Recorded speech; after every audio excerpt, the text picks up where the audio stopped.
नमस्कार दोस्तों, बहुत स्वागत है आप सभी का द देव आईएएस अकेडमी में। और इस लेक्चर में हम कंटिन्यू करेंगे न्यायिक एवं अधिकार संबंधी मुद्दे संबंधी एमसीक्यू जो हम कंप्लीट कर रहे थे, उसका सेट 4 है। इसमें पिछले 25 वर्षों के प्रश्नों का अवलोकन हो रहा है 1995 से लेकर 2019 तक के। और किस परीक्षा में पूछे गए सवाल है, ये है यूपीएससी की सीएससी परीक्षा यानी सिविल सेवा परीक्षा की प्रारंभिक परीक्षा में पूछे गए सवाल है। आप तक ये वीडियो हिंदी भाषा में लेकर आ रहा हूँ। मेरा नाम है देवरत्न के।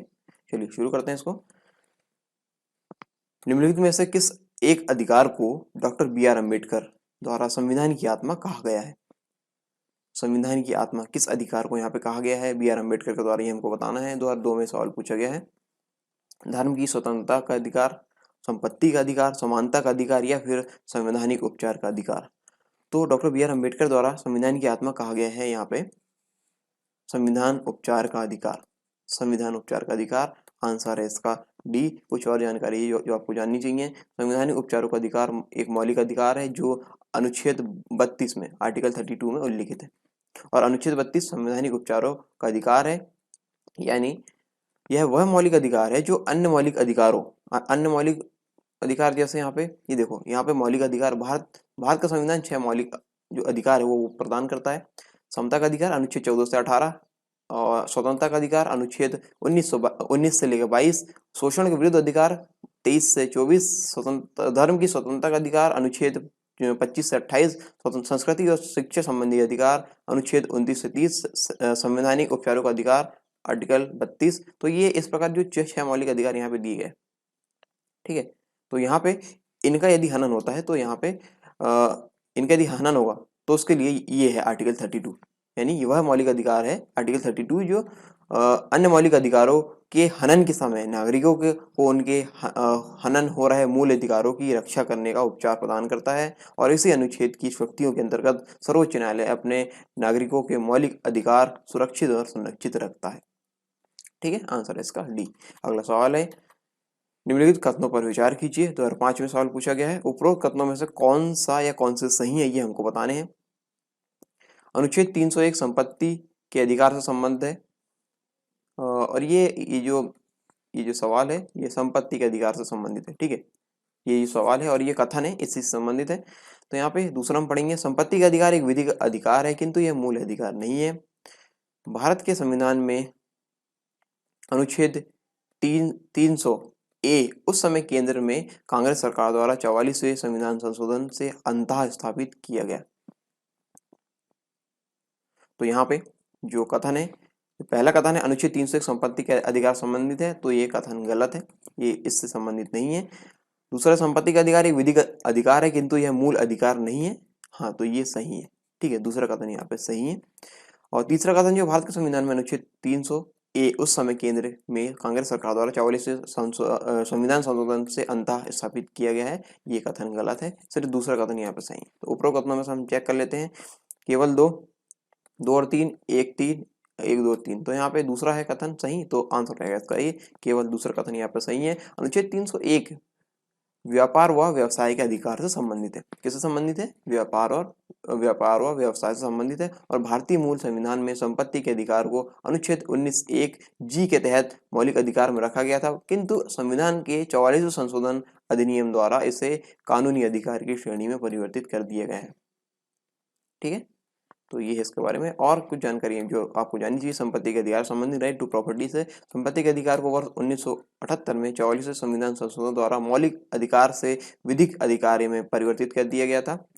और 44वें संविधान संशोधन से पहले यह अनुच्छेद 31 के अंतर्गत एक मौलिक अधिकार था, परंतु इस संशोधन के बाद इस अधिकार को अनुच्छेद 300(a) के अंतर्गत एक विधिक अधिकार के रूप में स्थापित किया गया। और सर्वोच्च न्यायालय के अनुसार भले ही संपत्ति के अधिकार अब मौलिक अधिकार नहीं रहा, इसके बावजूद भी राज्य किसी व्यक्ति को उसकी निजी संपत्ति से उचित प्रक्रिया और विधि के अधिकार का पालन करके ही उसे वंचित कर सकता है। ठीक है, तो ये है संपत्ति के अधिकार संबंधित कुछ महत्वपूर्ण तथ्य। आंसर है इस प्रश्न का आंसर यहाँ पे 2, यानी आंसर है इसका ए। बाल अधिकारों पर संयुक्त राष्ट्र कन्वेंशन के संदर्भ में निम्नलिखित कथनों पर विचार कीजिए। 2010 में सवाल पूछा गया। उपरोक्त में से कौन से बाल अधिकार है, ये हमको बताने। कथन जो पहला है विकास का अधिकार, दूसरा है अभिव्यक्ति का अधिकार, तीसरा है मनोरंजन का अधिकार। तो यहाँ पे बाल अधिकारों पर संयुक्त राष्ट्र कन्वेंशन के संदर्भ में इनमें से बाल अधिकार कौन से है? तो विकास का अधिकार, अभिव्यक्ति का अधिकार और मनोरंजन का अधिकार तीनों इसके अंतर्गत आते हैं। तो यहाँ पे ऑप्शन हम देख लेते हैं, केवल एक और तीन, दो और तीन, एक दो तीन, तो तीनों ही यहाँ पे इसके अंतर्गत आएंगे बाल अधिकार के अंतर्गत। तो यहाँ पे आंसर हो जाएगा इसका डी, आंसर हो जाएगा इसका डी। संयुक्त राष्ट्र बाल अधिकार को 20 नवंबर 1989 को लागू किया गया था और इसके अंतर्गत दिए गए सभी अधिकार आते हैं, यानी ये जो तीन अधिकार दिए हैं वो तीनों आते हैं। अगला, निम्नलिखित कथनों पर विचार कीजिए। 2010 में सवाल पूछा गया, उपरोक्त कथनों में से कौन सा है, कौन सा सही है, ये हमको बताने हैं। भारत का उच्चतम न्यायालय भारत के राष्ट्रपति को विधि अथवा तथ्यों के विषयों पर सलाह देता है।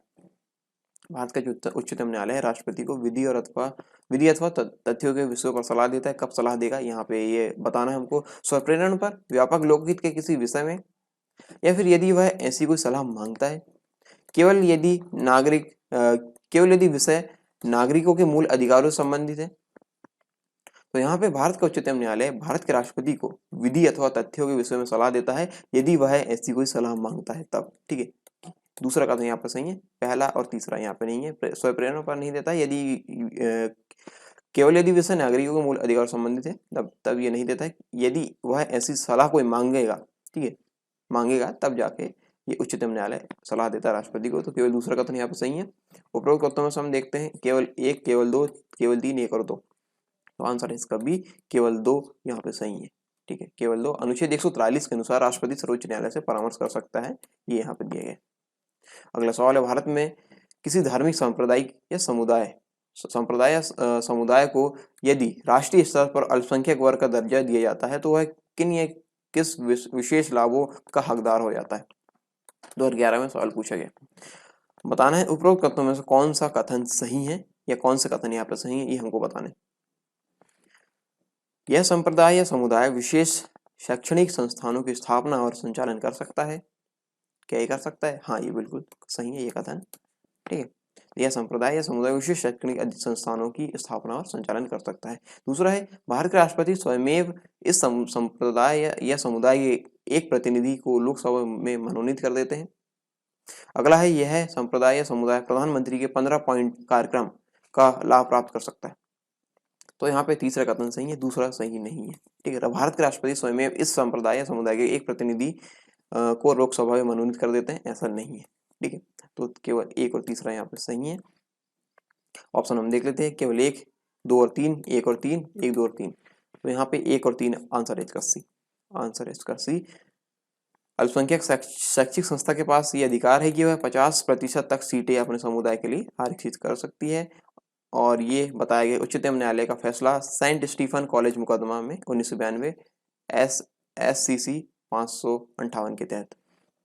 भारत सरकार ने अल्पसंख्यकों के कल्याण के लिए प्रधानमंत्री का नया 15 सूत्री कार्यक्रम शुरू किया है ताकि यह सुनिश्चित किया जा सके कि अल्पसंख्यक समुदायों के लाभार्थियों को सरकार द्वारा प्रायोजित विभिन्न योजनाओं के साथ साथ अन्य प्राथमिकता वाले ऋणों के तहत बैंक क्रेडिट का उचित हिस्सा मिल सके। ठीक है, आंसर है इसका सी, एक और तीन। अगला सवाल है, भारत में विकलांग व्यक्तियों यानी पर्सन विद डिसेबिलिटीज, यहाँ पे शब्द दिव्यांग हम कहना चाहेंगे इसको। ठीक है, नाम यहाँ बदल दिया गया, दिव्यांग नाम से हम संबोधित करते हैं। भारत में दिव्यांग व्यक्तियों पर्सन विद डिसेबिलिटीज की संख्या लाखों में है। वैधानिक स्तर पर उन्हें कौन से लाभ उपलब्ध है? 2011 में सवाल पूछा गया। तो उपर्युक्त में से कौन सा या कौन से कथन सही है, ये हमको बताने। सरकार द्वारा चलाए जा रहे स्कूलों में 18 वर्ष की आयु तक निःशुल्क शिक्षा, व्यवसाय स्थापित करने के लिए वरीयता से भूमि का आवंटन। तीसरा है, सार्वजनिक भवनों में ढाल उपलब्ध होना। ढाल यानी जैसे आप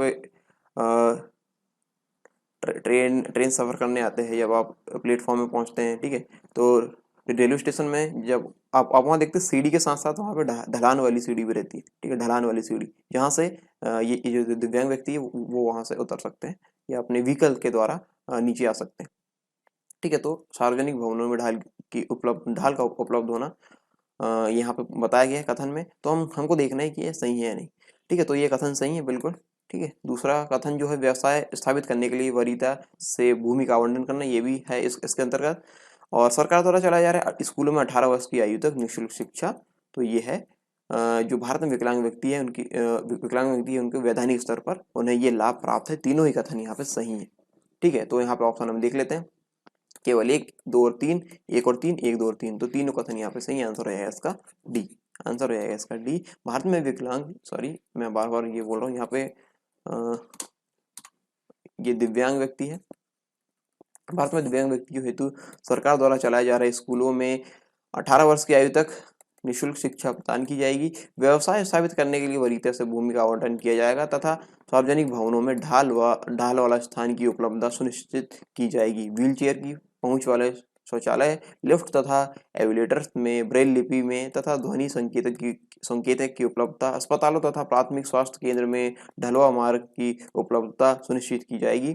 यह अधिनियम सरकारी तथा स्थानीय निकाय द्वारा दिव्यांग व्यक्तियों के लिए अलग से अधिसूचना जारी किए जाने का प्रावधान स्थापित करता है, जिससे उन्हें रियायती दर पर भूमि प्राप्त हो सके। ठीक है, तो ये लाभ इनको दिए जाते हैं दिव्यांग व्यक्ति को, पर्सन विद डिसेबिलिटीज।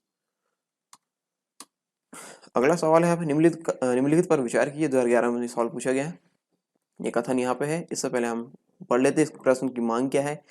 मानव अधिकारों की व्यापक उद्घोषणा, मानव अधिकारों की व्यापक उद्घोषणा के अंतर्गत उपयुक्त में से कौन सा या कौन से अधिकार मानव अधिकार या अधिकारों में आता है या आते हैं। मानव अधिकारों की व्यापक उद्घोषणा के अंतर्गत शिक्षा का अधिकार, समानता के साथ सार्वजनिक सेवा प्राप्त करने का अधिकार और भोजन का अधिकार। तो यहाँ पे हमको चेक करना है, कथन यहाँ पे दिए गए हैं। तो यहाँ पे मानव अधिकार की व्यापक उद्घोषणा के अंतर्गत ये तीनों ही आते हैं। ठीक है, शिक्षा का अधिकार, समानता के साथ सार्वजनिक सेवा प्राप्त करने का अधिकार और भोजन का अधिकार, ये मानव अधिकार के अंतर्गत आता है तीनों ही। तो यहाँ पे ऑप्शन हम देख लेते हैं, केवल 1, 1 और 2, केवल 3, 1, 2 और 3। तो 1, 2 और 3 यहाँ पे है, तो आंसर रहेगा इसका डी। आंसर रहेगा इसका डी।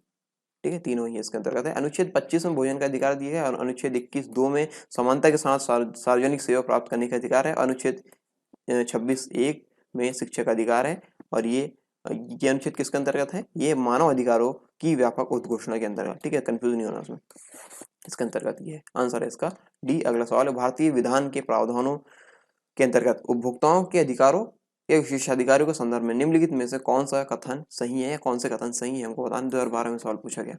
निम्नलिखित कूटों के आधार पर सही उत्तर हमको चुनना है। कथन देखते हैं, उपभोक्ताओं को खाद्य की जांच करने के लिए नमूने लेने का अधिकार है। ठीक है, तो ये ऐसा ले सकते हैं। ठीक है, नमूने ले सकते हैं खाद्य की जांच करने के लिए। जैसा कि आप किसी मिष्ठान की दुकान में आते हैं तो पहले आप चेक करते हैं ना कि मिठाई कैसी है, टेस्ट करके दिखाइए। तो ये कथन उसी की ओर इशारा कर रहा है कि उपभोक्ताओं को खाद्य की जांच करने के लिए नमूने लेने का अधिकार है। ठीक है, तो ये कथन सही है। अगला है, उपभोक्ता यदि उपभोक्ता मंच में अपनी शिकायत दर्ज करता है तो उसे इसके लिए कोई फीस नहीं देनी होती है। तो यहाँ पे देखिए 5 लाख से कम का यदि मामले, तो वहाँ पे फीस नहीं देनी होगी। यदि 5 लाख से अधिक के मामले तो यहाँ पे फीस देनी होगी। ठीक है, तो ये कथन दूसरा यहाँ पे गलत हो जाता है। यदि यहाँ पे ये हमको बता देता है कि कोई लिमिट यहाँ पे यदि कथन में देता तो हम उसके अंतर्गत सोचते।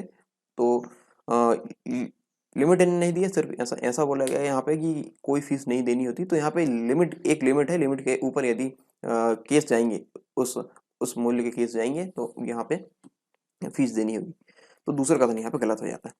तीसरा है, उपभोक्ता की मृत्यु हो जाने पर उसका वैधानिक उत्तराधिकारी उसकी ओर से उपभोक्ता मंच में शिकायत दर्ज कर सकता है। तो ये बिल्कुल सही है। ठीक है, तो पहला और तीसरा यहाँ पे कथन सही है, सही वाले हमको चुनना था।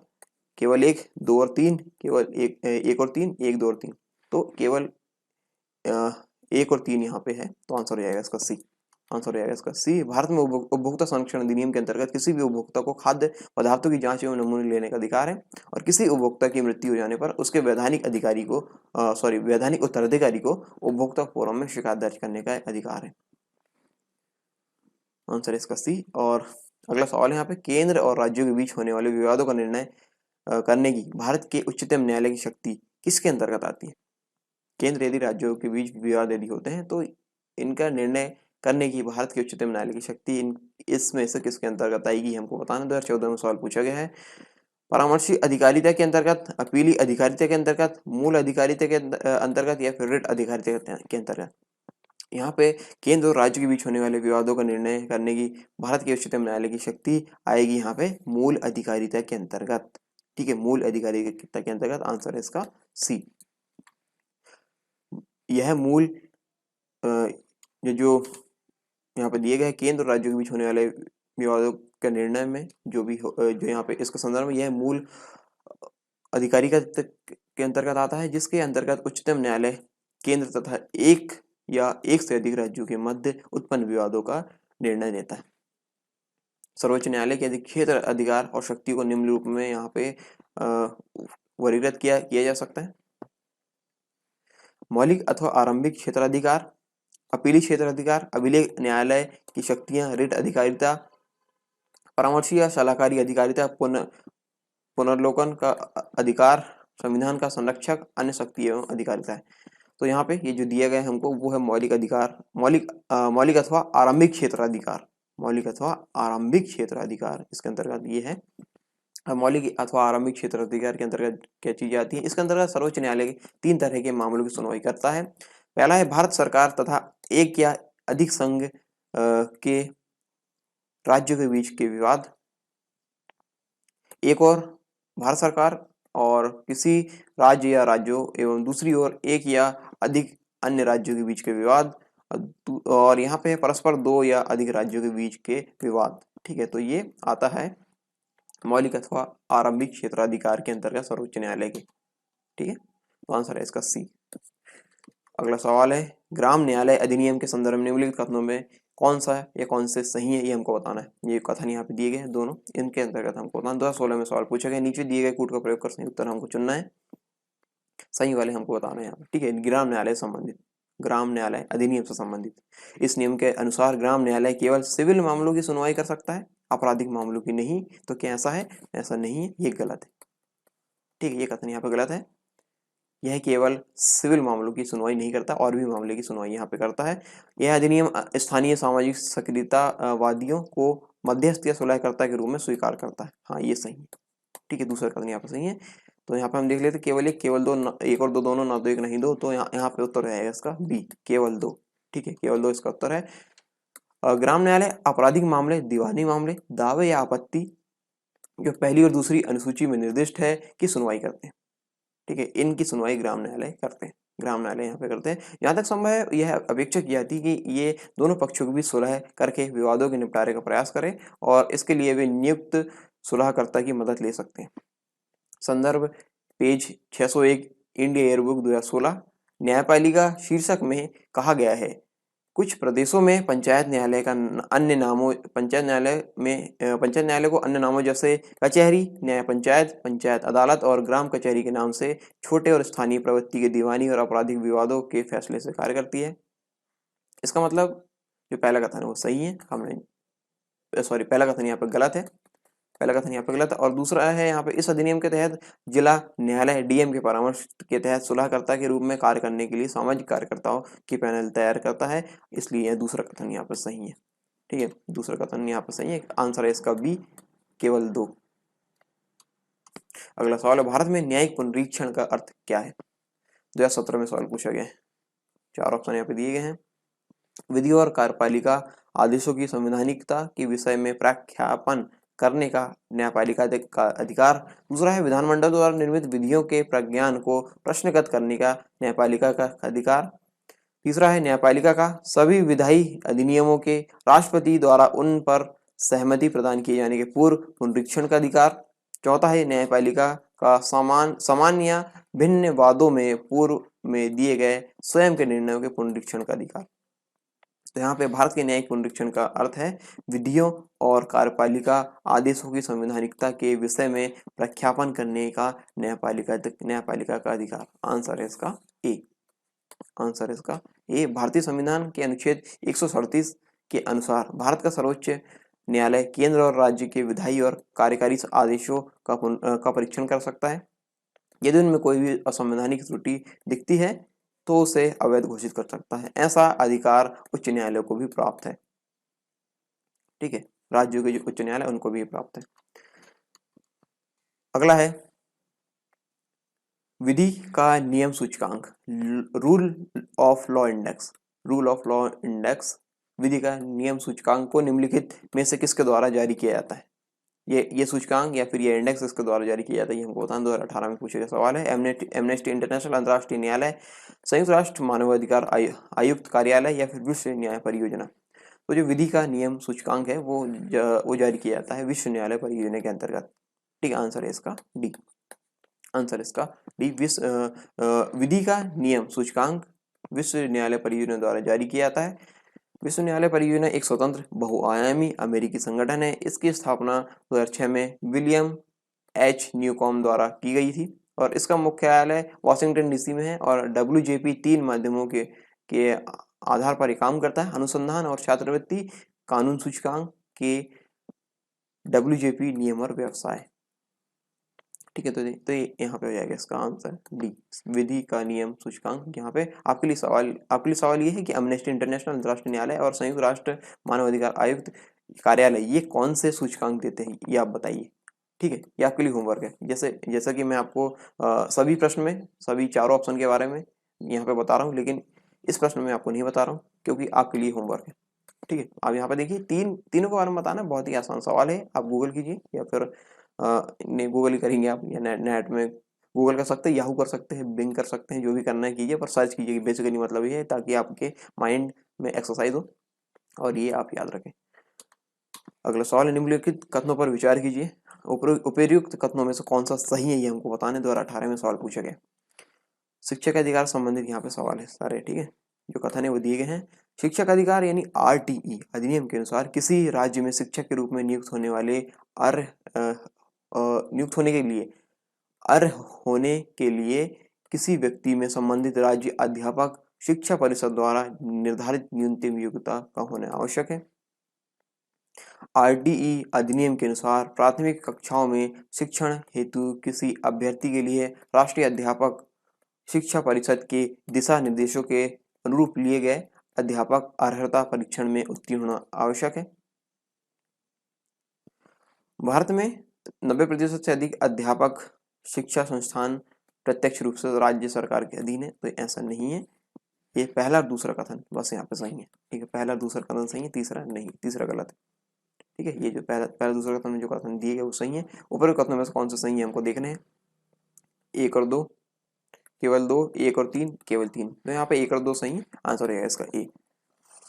आंसर हो जाएगा इसका ए। निःशुल्क और अनिवार्य बाल शिक्षा अधिकार RTE अधिनियम 2009 1 अप्रैल 2010 से देश में प्रभावी है और इस अधिनियम में धारा 23(2) के तहत प्राथमिक स्तर पर जिन शिक्षकों के पास 31 मार्च 2015 तक यानी 5 वर्ष के दौरान न्यूनतम योग्यता नहीं था, उन सभी के लिए हाल ही में किए गए संशोधन के जरिए न्यूनतम योग्यता प्राप्त करना जरूरी होगा। और निःशुल्क और अनिवार्य बाल शिक्षा अधिकार अधिनियम 2009 के 9वें संशोधन यह है सुनिश्चित करेगा कि सभी शिक्षकों को 31 मार्च 2015 की स्थिति में 31 मार्च 2019 यानी 4 साल तक इस तरह के प्रशिक्षण के लिए अवधि बढ़ाने के लिए अकादमिक प्राधिकारी द्वारा न्यूनतम योग्यता प्राप्त करें। ठीक है, आंसर है इस प्रश्न का आंसर हो जाएगा यहाँ पे ए। पहला और दूसरा कथन यहाँ पे सही है। अगला सवाल, निम्नलिखित कथनों पर विचार किए। 2019 में सवाल पूछा गया है। सवाल की मांग क्या है, ऊपर में से कौन से कथन सही है ये हमको बताने। 3 कथन यहाँ पे दिए गए हैं। भारतीय वन अधिनियम 1927 में हाल ही में हुए संशोधन के अनुसार वन निवासियों को वन क्षेत्रों में उगने वाले बांस को काट गिराने का अधिकार है। तो यहाँ पे क्या बांस को काट के गिराने का अधिकार है यहाँ पे वन निवासियों को? नहीं, ऐसा नहीं है। ये कथन यहाँ पे गलत है। अगला है, अनुसूचित जनजाति एवं अन्य पारंपरिक वनवासी वन अधिकारों की मान्यता अधिनियम 2006 के अनुसार बांस एक गौड़ वनोपज है। हाँ, ये सही है। ठीक है, ये सही है, बांस एक गौड़ वनोपज है। तीसरा है, अनुसूचित जनजाति एवं अन्य पारंपरिक वनवासी वन अधिकारों की मान्यता अधिनियम 2006 वन निवासियों को गौड़ वनोपज के स्वामित्व की अनुमति देता है। हाँ, ये भी सही। दूसरा और तीसरा कथन यहाँ पर सही है। ऑपरेट कथनों में हम देख लेते हैं कौन सा सही है। 1 और 2 केवल 2 और 3 केवल 3 और 1 2 और 3। तो यहाँ पे 2 और 3 यहाँ पे सही है, आंसर हो जाएगा इसका बी, केवल 2 और 3। भारतीय वन अधिनियम 1927 के तहत सरकार वन और वन विभाग को वनों के किसी भी क्षेत्र को रक्षित व संरक्षित करने के लिए अधिसूचित करने का अधिकार है। इसी कानून के तहत रक्षित वनों को छोड़कर अन्य सरकार छोड़कर राज्य सरकार किसी भी वन भूमि को संरक्षित वन घोषित करती है। वन निवासियों को वन क्षेत्रों में उगने वाले बांस को काटने का अधिकार नहीं है। और अनुसूचित जनजाति एवं अन्य पारंपरिक वनवासी वन अधिकारियों की मान्यता वन अधिकारियों की मान्यता अधिनियम 2006 के अनुसार बांस एक गौण वनोपज है एवं वन निवासियों को गौण वनोपज के स्वामित्व की अनुमति यहाँ पे देता है। ठीक है, इसलिए यहाँ पे दूसरा और तीसरा कथन सही है। आंसर है यहाँ पे बी। अगला सवाल है, भारत के संविधान का कौन सा अनुच्छेद अपनी पसंद के व्यक्ति से विवाह करने के किसी व्यक्ति के अधिकार को संरक्षण देता है? 2019 में सवाल पूछा गया। अनुच्छेद 19, अनुच्छेद 21, अनुच्छेद 25 या फिर अनुच्छेद 29। भारत के संविधान का कौन सा अनुच्छेद अपनी पसंद के व्यक्ति से विवाह करने का किसी व्यक्ति के अधिकार को संरक्षण देता है? तो आंसर है यहाँ पे बी, अनुच्छेद 21। अनुच्छेद 21 आंसर है बी। भारतीय संविधान का अनुच्छेद 21 जीवन तथा स्वतंत्रता के अधिकार अपने पसंद के व्यक्ति से विवाह करने के किसी व्यक्ति के अधिकार को संरक्षण देता है। ठीक है, आंसर है इसका बी। तो ये न्यायिक एवं अधिकार संबंधित मुद्दे, यहाँ मुद्दे संबंधी एमसीक्यू, जो एमसीक्यू के सेट 4 के अंतर्गत ये क्वेश्चन यहाँ पर समाप्त होते हैं। और इसी के साथ ही न्यायिक एवं अधिकार संबंधी मुद्दे के सारे प्रश्न यहाँ पे कंप्लीट हो चुके हैं। तो कैसा लगा वीडियो? अपनी प्रतिक्रिया जरूर बताएं। Thanks for watching the devise academy.